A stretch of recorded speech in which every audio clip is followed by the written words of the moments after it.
Olá, seja muito bem-vindo ao nosso curso de Hardware e Software. São conceitos básicos a respeito de hardware e software. E eu sou o professor Maurício Franceschini, professor de informática aqui do Gran Curso Online. Esse curso tem por objetivo trazer os conceitos básicos, as definições, as características e os exemplos das categorias de hardware e de software. Isso é o que a gente encontra muitas vezes em prova.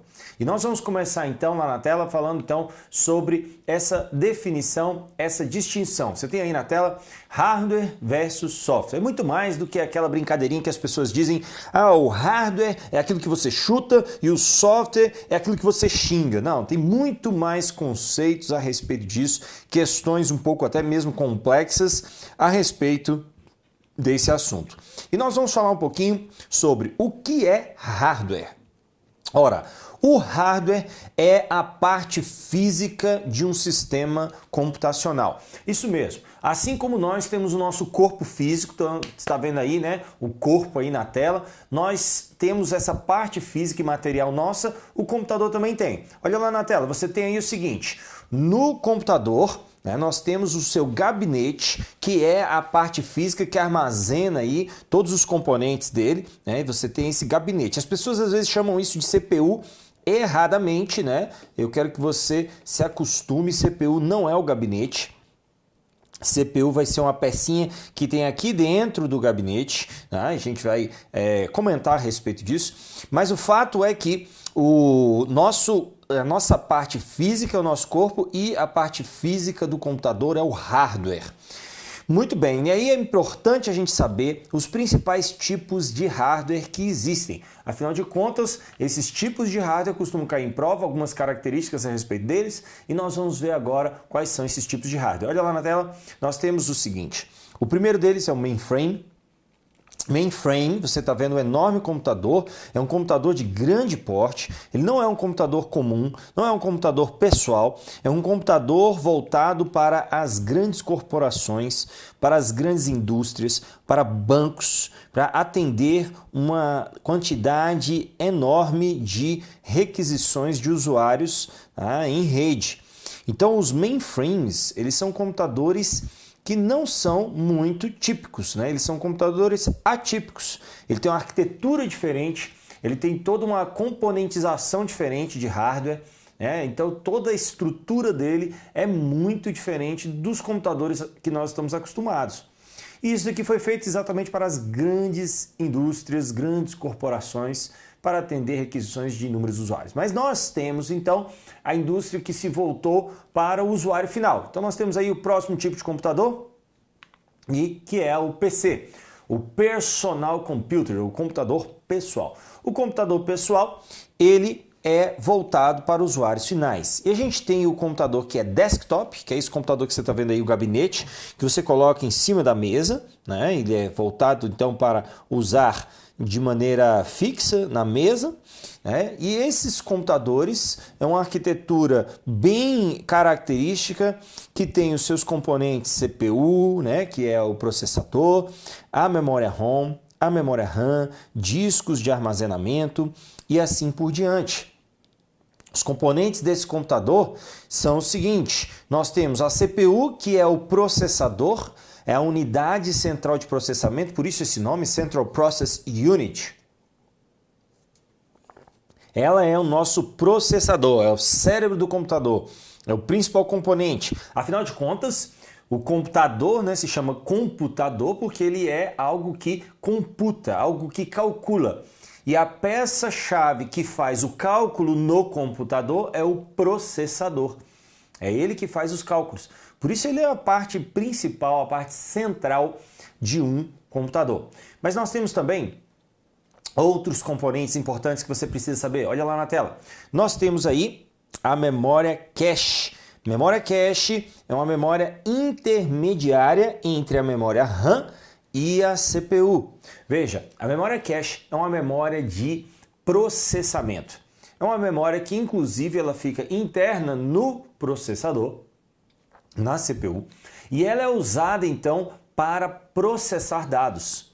Esse tipo de memória é uma memória volátil, é uma memória cujos dados são apagados quando o computador é desligado. Então ele limpa aquela memória e apaga tudo, não fica armazenado ali dentro. A memória cache é uma memória muito rápida, é uma memória de alta velocidade para processamento. E ela não é tão grande quanto a memória RAM, né? Nós vamos ver agora a próxima memória, olha lá na tela. Temos então a memória principal, que é a memória RAM. Quando falar assim, memória principal em prova, pode ter certeza que ele está falando de memória RAM, porque ela é a memória principal.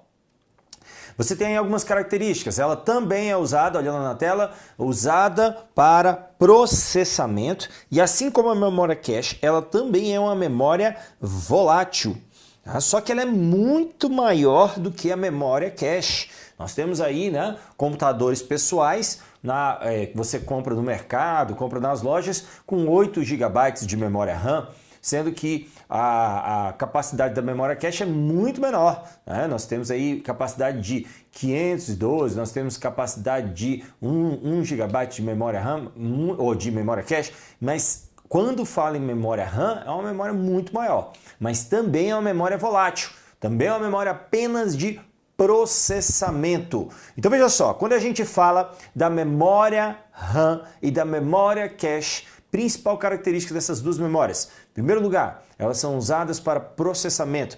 Segundo lugar, elas são memórias voláteis. E aí a distinção entre uma e outra. A memória cache é a memória intermediária entre a memória RAM e a CPU. E a memória RAM é onde ficam ali armazenados temporariamente os arquivos e programas que vão ser processados. Então o processador vai acessar os dados que estão na memória RAM. Então cuidado aí, tá ok? Memória RAM é importantíssima, é a memória principal do computador. Mas tem mais coisa para a gente aprender, olha lá. Nós temos também um outro tipo de memória, que é o HD, ou os discos rígidos, que são memórias de massa. São memórias de armazenamento e não de processamento. Então, por exemplo, isso aqui costuma cair em prova com frequência. O examinador vira e fala: para melhorar o desempenho do computador, é necessário aumentar a capacidade do disco rígido. Certo ou errado?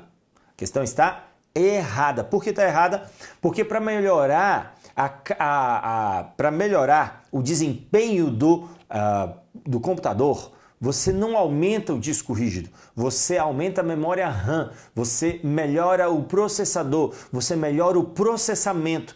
E disco rígido não é usado no processamento, tá? A menos, né, a não ser que estejamos falando de memória virtual, que é um outro capítulo. Memória virtual é uma parte do HD que se usa para fazer o quê? Uma troca de dados para a memória RAM. Mas isso aqui não tem a ver com o desempenho se você aumentar o HD, tá? Então isso é importante. O HD não tem a ver com o desempenho do computador, ele tem a ver com armazenamento. Desempenho é memória RAM, memória cache e processador, tá legal? Vamos lá, mais coisas que nós precisamos ver.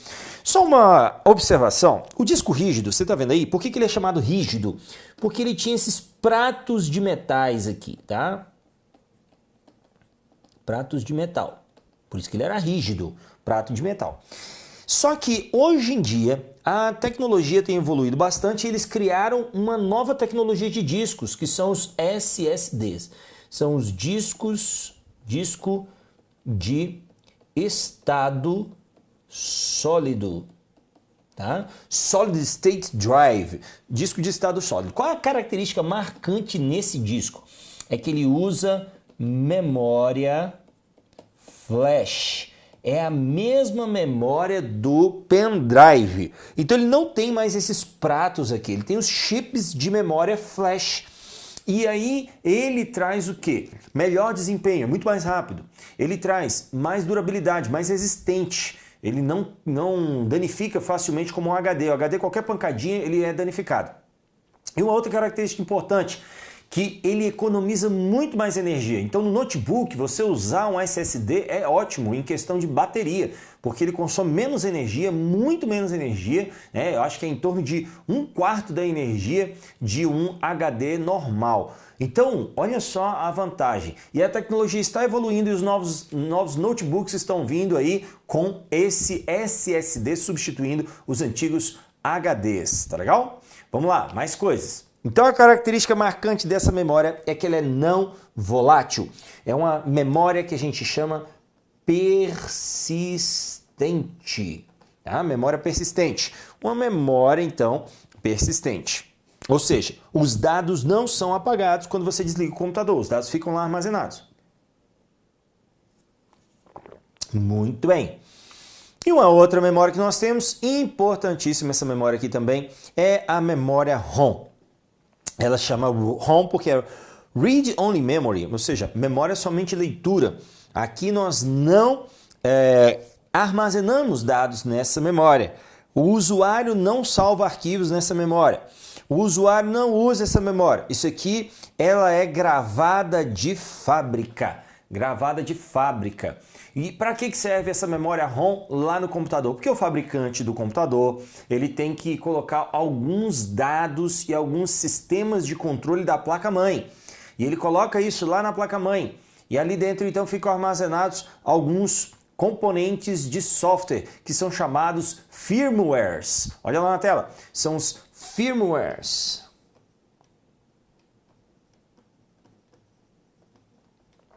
E nós vamos ter alguns firmwares, que são softwares de controle. Ó, firmware é um software de controle de hardware. É um software que vai ser usado para controlar diretamente o hardware. E nós temos alguns desses firmwares, que é a BIOS, Basic Input Output System.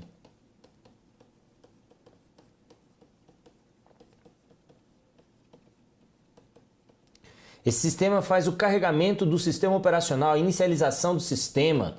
Esse BIOS é inicialização do sistema operacional.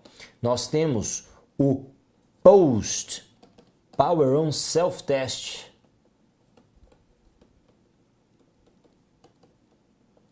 Para que serve isso?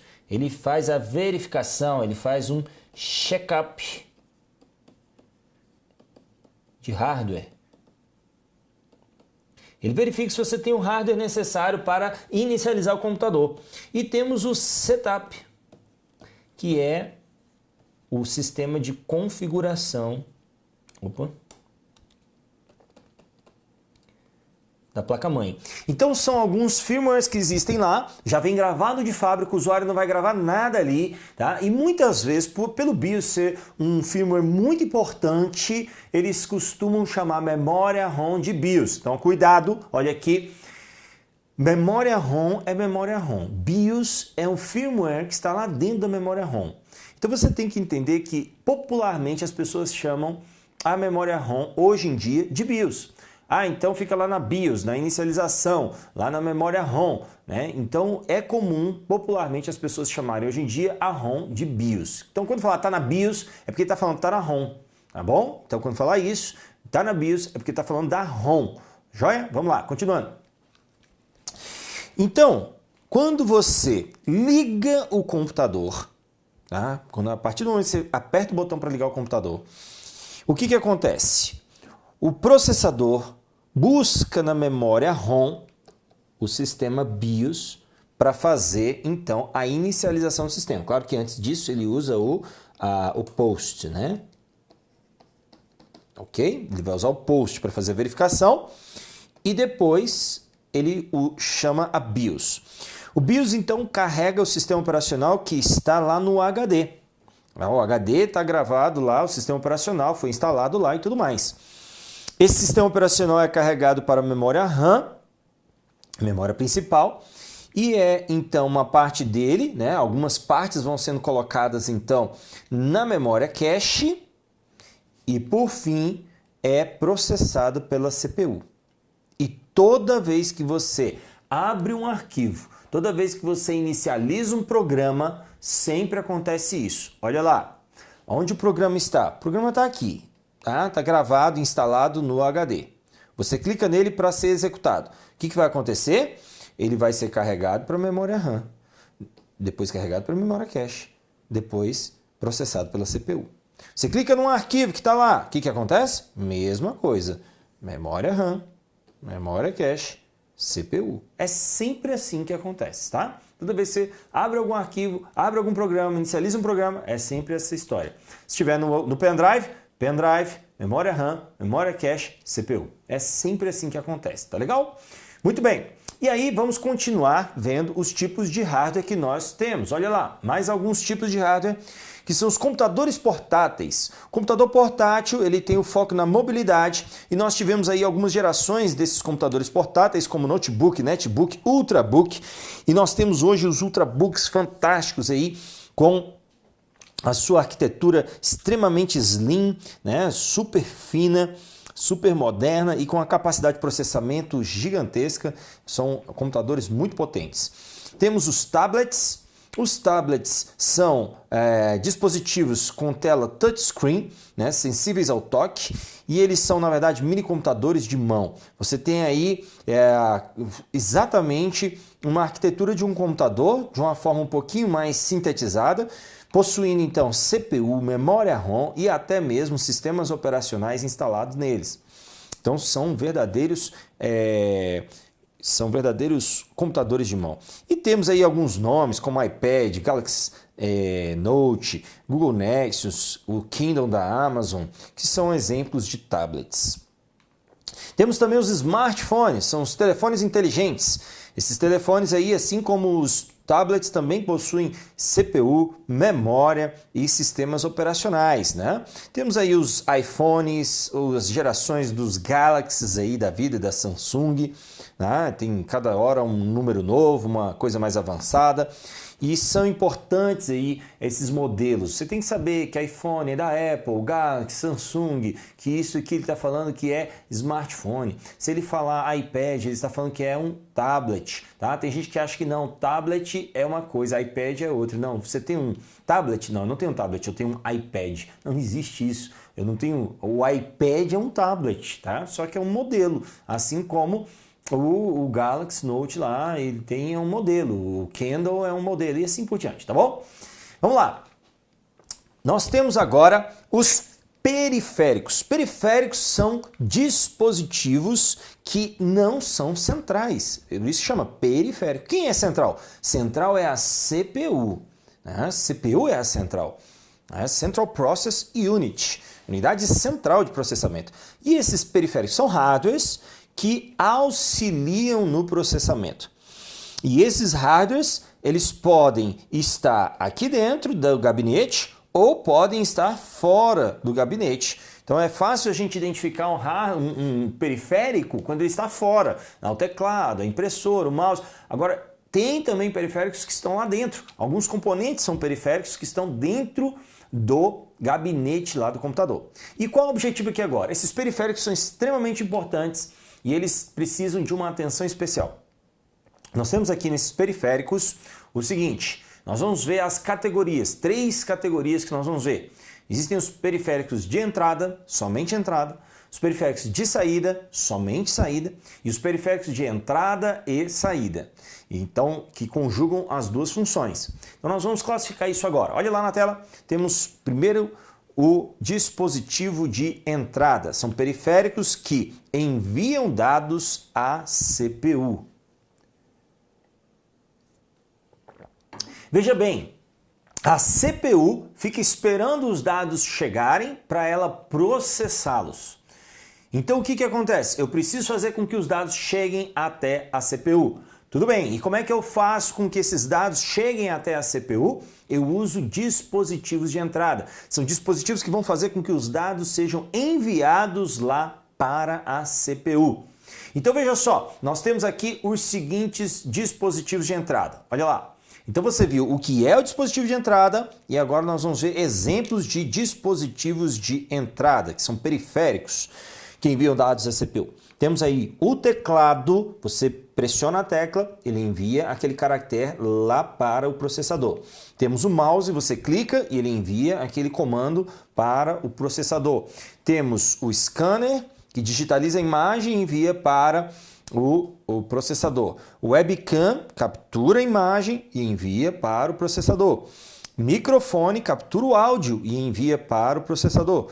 E leitor óptico que captura aqueles códigos de barra. Vejam, temos vários dispositivos, mas se em prova ele vira e fala: assinale os principais dispositivos de entrada. Bom, desses todos, quais são os principais? São aqueles que são essenciais para o funcionamento do computador. Você tem então o teclado e o mouse. São os dois principais. Você até consegue trabalhar sem scanner, sem webcam, sem microfone, sem leitor óptico. Agora, vai trabalhar sem mouse? Vai usar o computador sem um teclado? Fica difícil. Então, eles são essenciais para o funcionamento aí do computador. Tá legal? Muito bem. Dispositivos de entrada são periféricos, que enviam dados à CPU. Agora vamos ver os dispositivos de saída. Então, o que aconteceu? Os dados entraram, os dados foram processados, e agora eles precisam de uma saída. A CPU tem que dar uma saída a esses dados que foram processados. Então eu preciso de um dispositivo de saída. Olha lá na tela então. Nós temos aí os dispositivos de saída. Eles recebem dados processados da CPU. Quem são eles? São então monitor ou vídeo, datashow ou projetor, impressora, aquela que só imprime, e caixa de som, que vai dar a saída ao som que foi digitalizado. Então são dispositivos de saída. E agora a gente vai ver aqueles dispositivos que fazem as duas coisas juntas. Tem as duas funções. E elas podem ser feitas simultaneamente ou não. O que importa é que ele tem as duas funções. E olha lá o que estamos falando. Estamos falando dos dispositivos de entrada e saída. Eles enviam dados e recebem dados da CPU. Quem são eles então? Temos aí o pendrive. Então você clica num arquivo para abrir o arquivo, ele vai enviar esses dados à CPU. Quando você salva, ele está recebendo os dados que foram processados. O HD é a mesma coisa. A gravadora de CD e DVD. Temos o modem. Temos a impressora multifuncional, veja que ela imprime, é saída, escaneia, é entrada. E temos o monitor touchscreen, quando ele exibe na tela, saída, quando você toca na tela, entrada. Então esses são os dispositivos de entrada e saída. Veja que ele não é uma lista taxativa, exaustiva, são apenas alguns exemplos. Agora, é claro que são os principais exemplos que você encontra em prova. Dificilmente você vai encontrar algum dispositivo diferente desse daqui. Portanto, memorize esses dispositivos, memorize as categorias, porque com certeza isso cai em prova. Tá legal? E aí nós vamos agora fechar aqui esse bloco, falamos sobre hardware e no próximo bloco a gente vai falar sobre software. Muita coisa importante sobre software a gente precisa ver aqui, tá bom? Te vejo lá!